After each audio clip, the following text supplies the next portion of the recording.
Welcome to Faith and Politics, a show dedicated to discussing issues surrounding the intersection of church, state, and politics, and the examination of whether you're allowing your faith to shape your politics, or are your politics starting to shape your faith?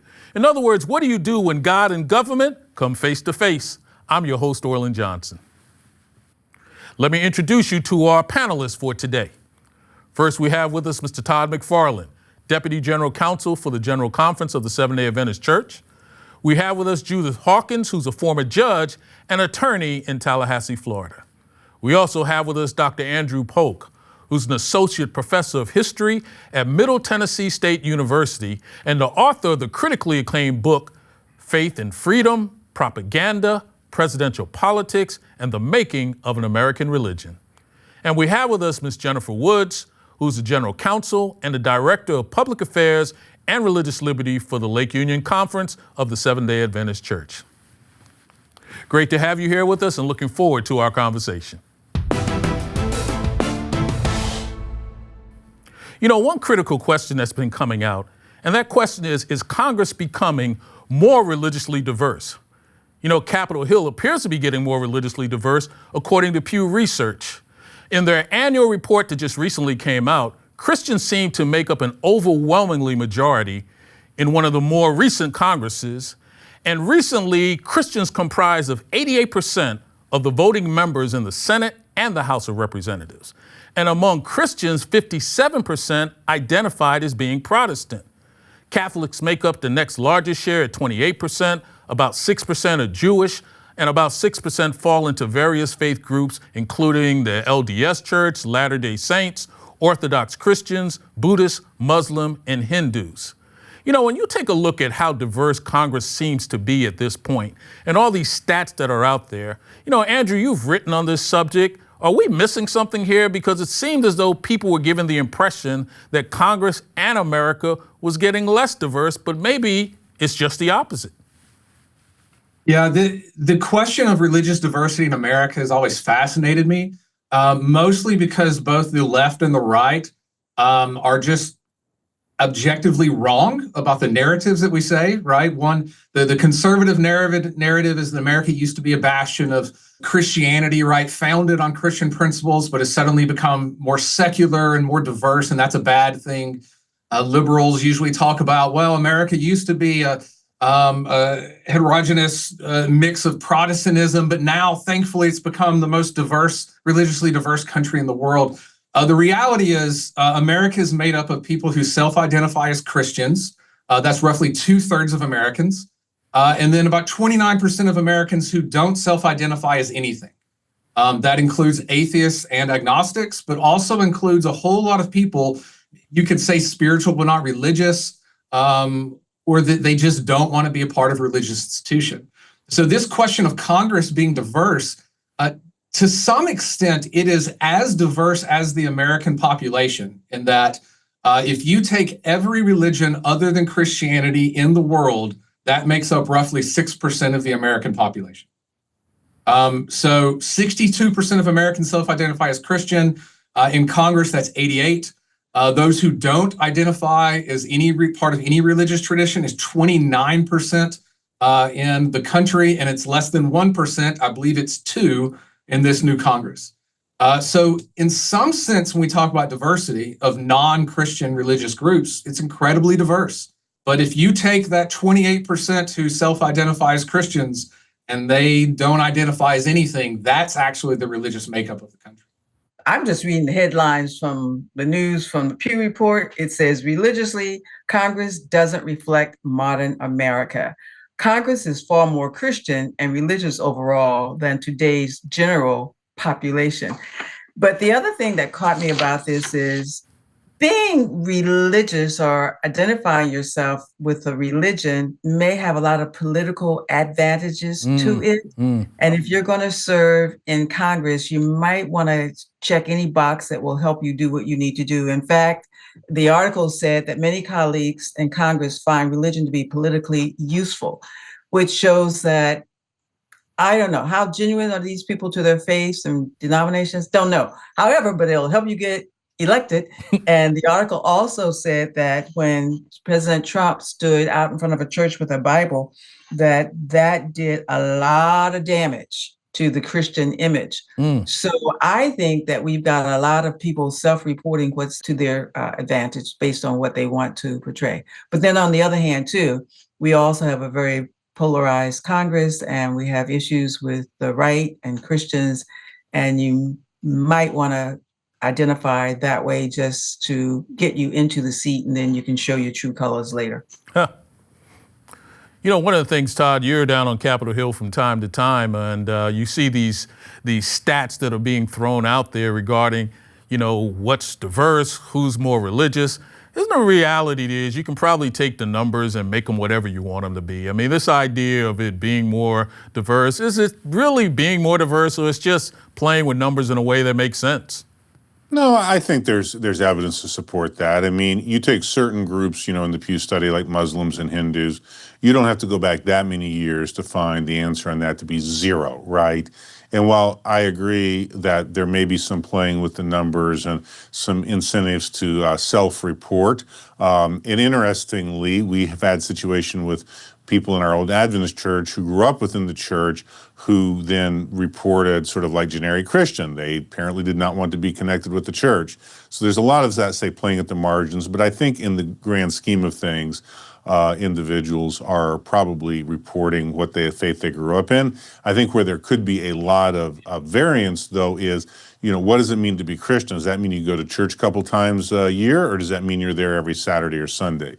And I think that may be an area where there's a lot of play over the years. But that would, of course, be a lot harder to suss out than just, you know, a straight identity. I was just going to say, if you're using diversity in the purest sense of the word that we have now, we have more Buddhists, Hindus, Muslims, Unitarians. In that sense, I guess the answer is clearly yes. Mm-hmm. Okay, I'll give you that. Yeah. I was going to say that, also the study showed that there's some differences regarding like generations, right? And if someone coming in is a first-time Congressperson versus a returning member of Congress, that the newcomers tend to be less Christian. It might be a more diverse mix of individuals who are first timers versus those who are returning members of Congress. And I think that's interesting because, as some of my colleagues pointed out, that Congress doesn't necessarily represent, America as it looks right now, right? Even those numbers of 88% of members of Congress identifying as Christian versus 62% of the population as a whole. But the study talks about how it reflects what our country might have looked like 20, 30 years ago, right? And I think that we can agree that we're seeing a trend of more people identifying as maybe spiritual but not religious, or more people choosing to identify not as Christian per se, and that both those who are in Congress and the American public both see this kind of downward trend as far as those identifying as Christian. Well, Andrew, one thing I've noticed here, which is a little bit interesting, when you talk about people saying whether I'm religious or I'm not religious, the nones seem to have a whole lot of more numbers. You'll see numbers as high as 35 to 40% that are claiming to be of no religious group, but yet and still you can have a group that's claiming to be 88% Christian. It almost begs the question, I think Todd almost alluded it to some degree, do people actually know what being quote unquote part of a religious group actually means? Or is it the idea, well, that's the last time I've been to church and that's where I go, so therefore that's my denomination? Or does it really matter at all? Is it just simply what people would like to believe that they are? Yeah, it's a really difficult question when we do these types of studies. It's why I think most have settled on self-identification, because once you get to other signs of religiosity, it becomes more difficult to parse out. But this group of the quote unquote nones, or the unaffiliated, is really the interesting aspect, because when you dig down to those who self-identify as unaffiliated, right? I'm not a part of any religious group. It is a small minority that self-identify as atheists. There is no God, no one can know if there's a God. Or agnostic, there is no God, no one can know if there's a God.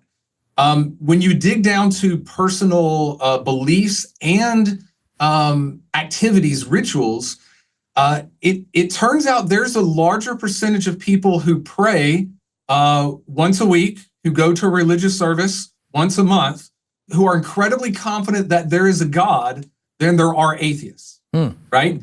But they're unaffiliated. That is the new movement that's really hard to parse out politically as it is socially, especially because, as Jennifer pointed out, this is very much so a generational issue.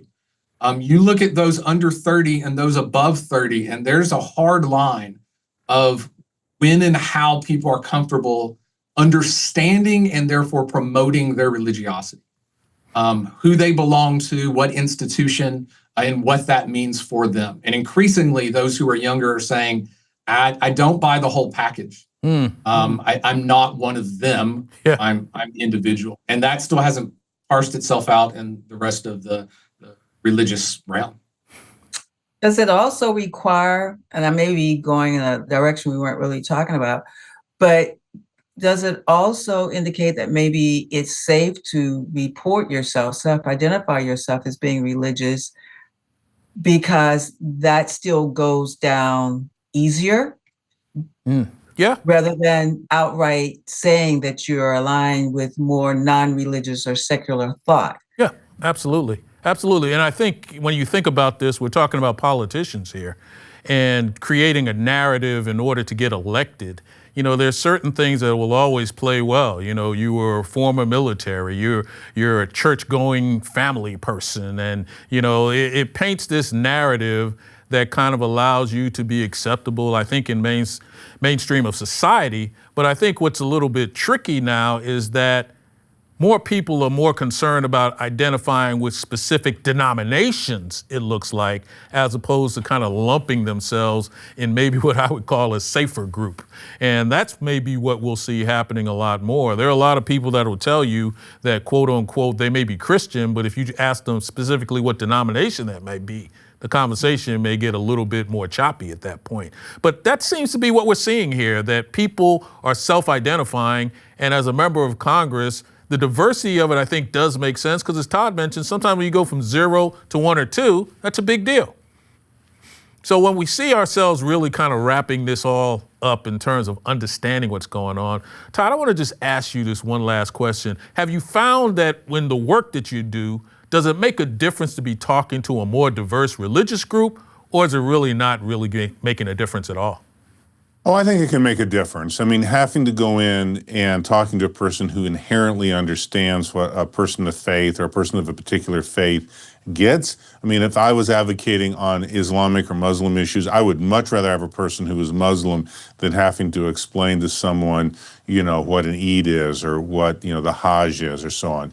Now, Muslims have become a large enough part of society now that I think a lot of people who aren't even part of that faith have a basic understanding. But yeah, who the representatives are does matter. Now, you can't just assume that because a person is of a particular faith or associates that is going to agree with them, but it does provide sort of a baseline knowledge that I think can be very important when you're advocating on issues. And, you know, people of a particular faith can think of things that could come up that wouldn't even occur to people outside of that faith that may seem very unrelated. So, yeah, I do think it makes a difference. I don't think it's a basis to put people in government. I mean, I don't think we'd have some kind of quotas, but yeah, it does make a difference.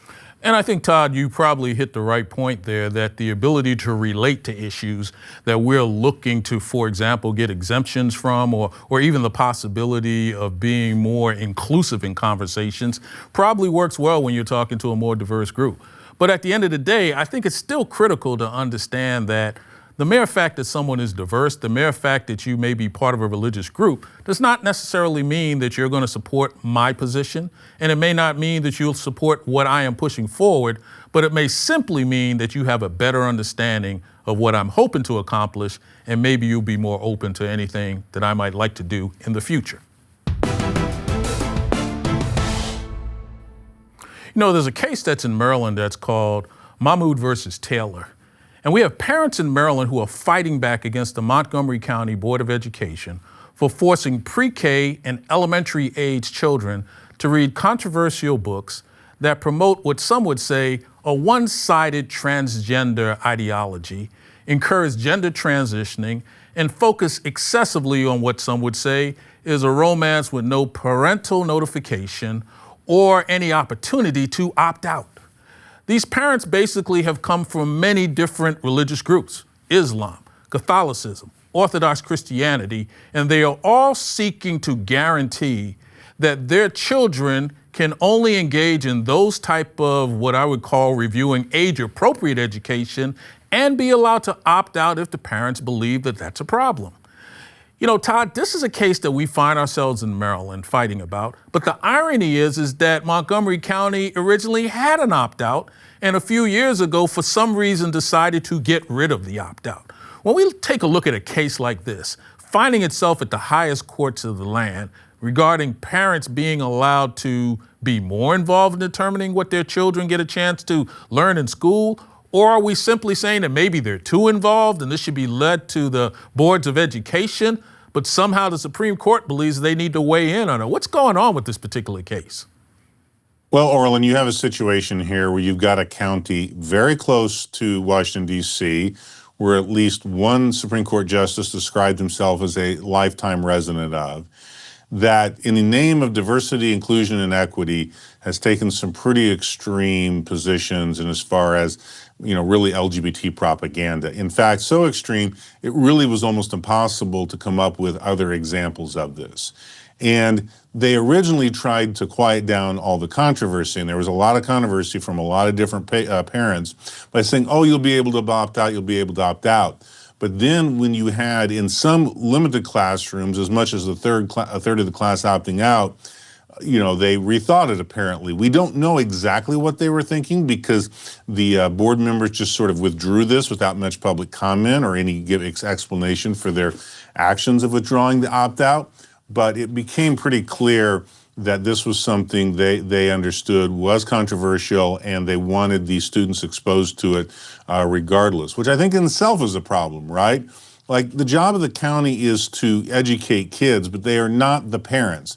These aren't Montgomery County's parents. They just happen to let these people go home to each night. They are the ones, they being the parents, are the ones who are primarily responsible for that education. And I think Montgomery County lost sight of that.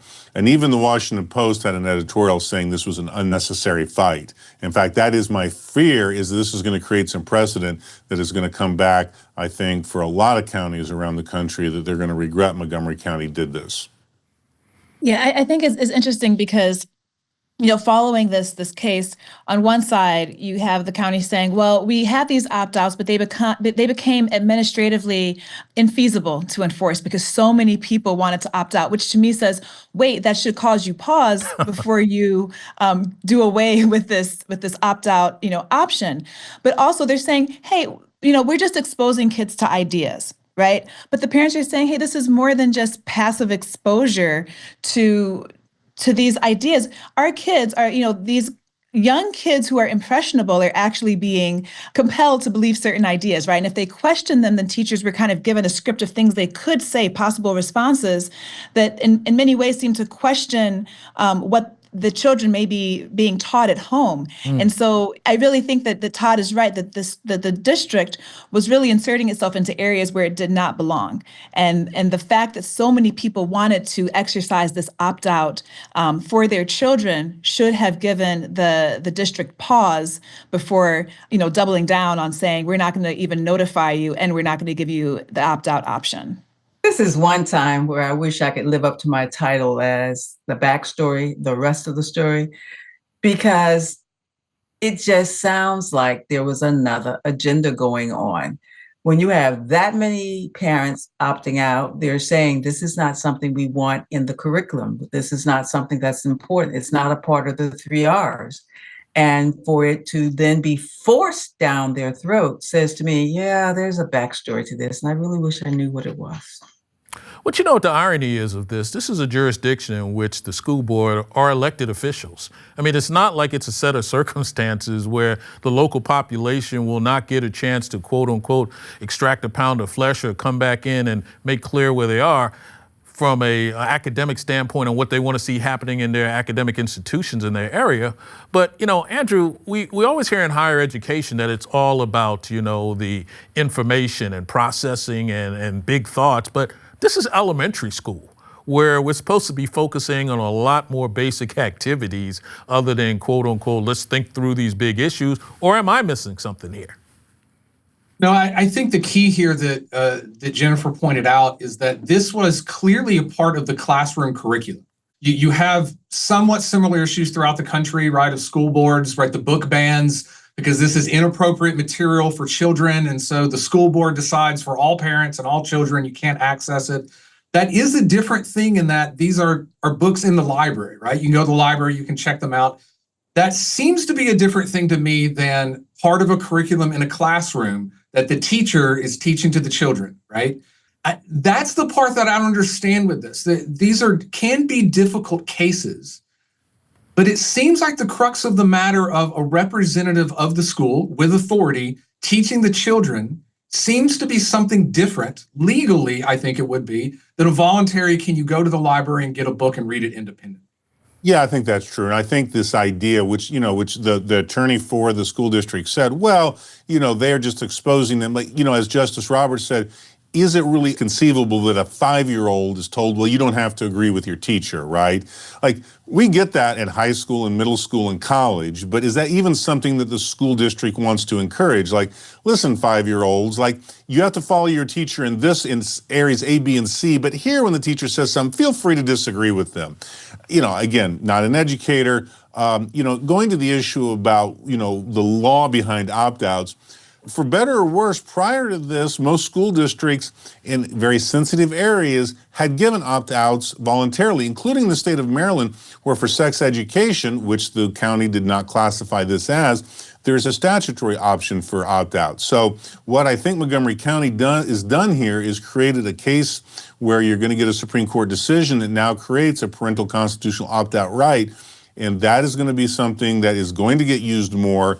And school districts around the country are not going to be very happy with their fellow district that created this problem. Another off-topic question is this: what about the teachers who don't believe in it, who are having to teach it? I'm surprised we don't have a case on that. Well, I think even part of what we saw here, there were some teachers that were, quote unquote, a bit uncomfortable with this. And I think that's part of what has kind of led to this. But I think the bigger point that Todd is raising, and Jennifer, I'd like to know your thoughts on this. Once you start to create this type of precedent where now the quote unquote opt-out seems to be, the type of thing that you could attach it to almost anything now. What are the dietary restrictions going to be at the cafeteria? What are the areas of, different type of curriculum that may have a component of it that I, for whatever reason, believe they may create some religious issues for me.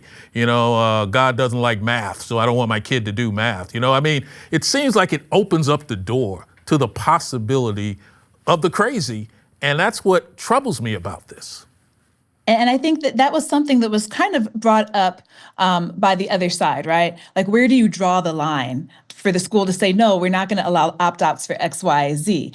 But again, they could have stopped this from going all the way up to the Supreme Court by having a reasonable opt-out program for the parents, right? They wanted to say, well, we can't. This opt-out has become administratively unfeasible because these books are brought up not at a single point in time, like maybe for a sex education class, but the teachers might use them, 12 o'clock one day, 3 o'clock the next, and it's really hard to give notice. Well, then have the books read at a certain time, right? The school could have done things, the district could have done things to facilitate an opt-out. And instead now we're going to end up with, as Todd said, a case that's going to now, make it the law of the land of this right that could go down this rabbit hole of all these unintended consequences.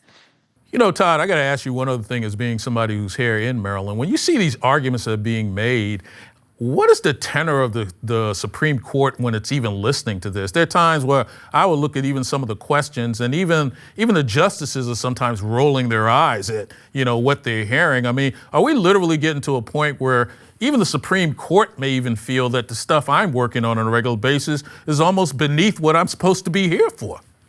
Yeah, there were clearly 7 justices who were concerned about this, and the 2 justices that were more sympathetic, I think even Justices Jackson and Sotomayor probably wish this case hadn't landed on their docket. Adam Liptak in the New York Times called this, people make reference to the Supreme Court in different types of docket, and you'll hear the term shadow docket and merits docket and so forth. This was, I think they called the outrage docket. And I think this was just simply Supreme Court justices. It was in their backyard. They've got kids. They went to these schools, and it was so over the top that it made that docket. Had this been, some random school district, in Marin County, California, I don't know the Supreme Court would have taken this. But it does show, what happens when the elected representatives sort of don't listen to the people, including the minority. And in Montgomery County, it is definitely, people of faith who go to church on the weekend are definitely a minority, right? And they weren't willing to listen to them. And, while the Montgomery County tried to at the Supreme Court say, well, they've got their, democratic options here and try to, throw the bums out, so to speak. As the attorney, conceded, yeah, that's what we have a Supreme Court for, wherein the majority can just steamroll over. In this case, a pretty large minority. What was interesting, I find, with this, and this is the point that you made, Todd, is that if this wasn't a case in Maryland, if this wasn't a case that, quote unquote, many of the individuals who are sitting in the courts could say, I could personally relate to this, then maybe it doesn't even get talked about. Maybe it's something they don't accept under any circumstances, which to some degree kind of begs the question, how do you go about creating something where you can get it to a court and get it to a court that you think is supposed to be impartial? How impartial can you be if you're now ruling on school systems where all of your children may have gone to school? And I think these are some of the tricky areas of trying to move an agenda forward, but you may find yourself creating something that may end up being against what you were hoping for when it was all said and done. Hey, Judge Hawkins, tell me something I don't know. 2 things. Did you know that there used to be a $10,000 US bill currency? And did you know that it had the face of the Chief Justice on it, Solomon P. Chase? Didn't know the second part. Jennifer, tell me something I don't know. Sure. Did you know that in our current Congress that there is an over 60-year age gap between the youngest and the oldest member of Congress? Didn't know that either. Andrew, tell me something I don't know. Orland, did you know that the king of rock and roll, Elvis Presley, had 18 #1 hits, but only won 3 Grammys, and all of them were for his gospel records? Didn't know that. Todd, tell me something I don't know. The day after the Mahmoud argument we just spoke with, Edwin Needler, the Solicitor General's office, that represents the U.S. government, gave his 160th and final argument before the Supreme Court. He was recognized by the Chief Justice for that and got a spontaneous standing ovation from all in the courtroom. Wow, didn't know that. Ladies and gentlemen, thanks so much for today. Really enjoyed our conversation. And thanks again for you being here with us today. Hope you enjoyed our conversation. Just remember, if it's about God and government, it's faith and politics. See you next time.